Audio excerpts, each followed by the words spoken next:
Fentanyl is a potent synthetic opioid that is significantly more powerful than other commonly used opioids like morphine or heroin.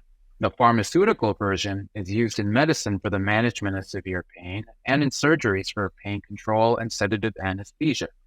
But illicit fentanyl, not pharmaceutical grade, but the kind made for the black market, illicit fentanyl has become the main reason why so many people are dying of opioid overdoses. Here's some of the reasons why fentanyl is so dangerous and why it's tragically taking so many lives. 1. High potency. Fentanyl is estimated to be 50 to 100 times more potent than morphine and 25 to 40 times more potent than heroin.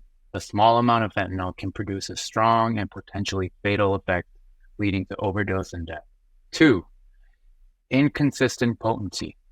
Illicitly manufactured fentanyl is often produced in unregulated underground laboratories without the quality control of pharmaceutical drug manufacturing. This means its purity and potency can be inconsistent. 3. Other drugs are being adulterated or laced with it. Illicit fentanyl is often mixed with other drugs such as oxycodone, cocaine, methamphetamine, aka methylcrystal, alprazolam, aka Xanax, or xylazine, aka Tranq, making it difficult for people to know what they're actually consuming and how potent their drugs actually are.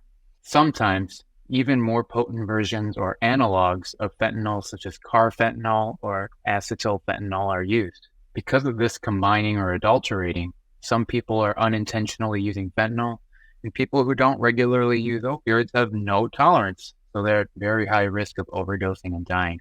4. Ease of production. Fentanyl can be produced in a makeshift lab in someone's kitchen.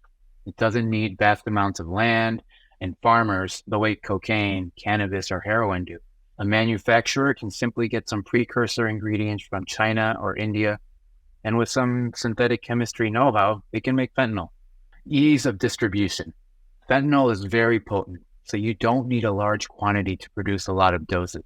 In fact, 2 pickup truck beds full of fentanyl is enough to supply the entire U.S. market for a day.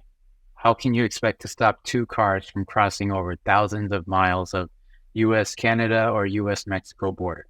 And how can you stop smaller quantities of fentanyl from being shipped and mailed when there were 160 billion parcels shipped globally in 2022? It's an impossible task. No amount of Border Patrol, DEA surveillance, and law enforcement is going to prevent such a small volume of drugs from being trafficked. So that's a long-winded way of saying fentanyl is way easier to distribute than other bulkier drugs. So these are 5 factors explaining fentanyl has contributed to a significant increase in overdose deaths in recent years. It's crucial to raise awareness about its dangers and promote harm reduction strategies to address the ongoing opioid crisis.